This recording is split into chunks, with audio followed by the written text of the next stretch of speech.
Petrushka, it's amazing to see you here. You walk in with the kids, you and Nick have this ice cream shop, and tell me, what inspired you to start this one here? In this neighborhood, I'm really all of Upper Manhattan. So in 2017, all we had was Baskin and Robbins and the ice cream truck and the Coca-Cola Lava Cart. What we were missing as a community was a place where you could sit down, where you could have a scoop of ice cream that was made the day before, and be able to not be rushed and feel comfortable to have a conversation with a friend, a family member, yourself. I think every neighborhood needs to have some basic amenities, right? Like a grocery store, post office, a park. And I think ice cream shop is part of that. Absolutely. And that makes a neighborhood complete. And you guys have become such a part of the community. Like, things you do is have people in the neighborhood that are leaders in the neighborhood who come up with flavor ideas, right? Sure. Everything that we do, we are weaving in this place, this neighborhood, this community, our neighbors, community pillars into everything from our walls where, we have portraits of people that are actively still playing a role in shaping Harlem. And this is the first store, but now you have 3, right? There are 5 actual. There are 3 in Harlem. One in West Harlem on Broadway between 149th and 150th. We opened the East Harlem location last year on Lexington between 103 and 104.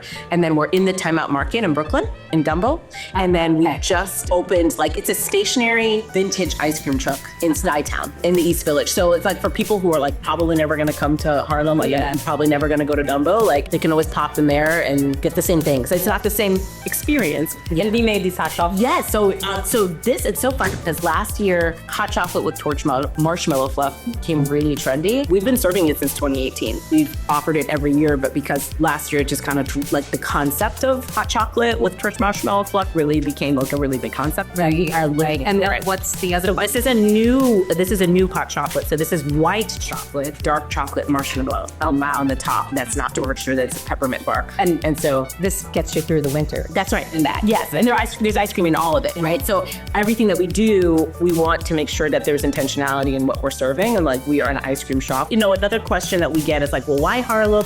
Why did you name this store SugarHill Creamery when you're not in SugarHill? And I was I lived in Harlem since 2004. I've lived in New York the majority of my life. When I first moved to Harlem, I moved to SugarHill. When we were thinking about the name for this place, even though we live around the corner from this location where we're sitting, the SugarHill Creamery felt right because it marks where our life got started together. It also connects to the storied past of SugarHill being a community of affluence and Black excellence, which we want to sort of highlight, always honor. Finally, it's just a really good name for ice cream because yes, it is. But now it's more special now that you shared that it's where your life started. Yeah. I love that. Yeah.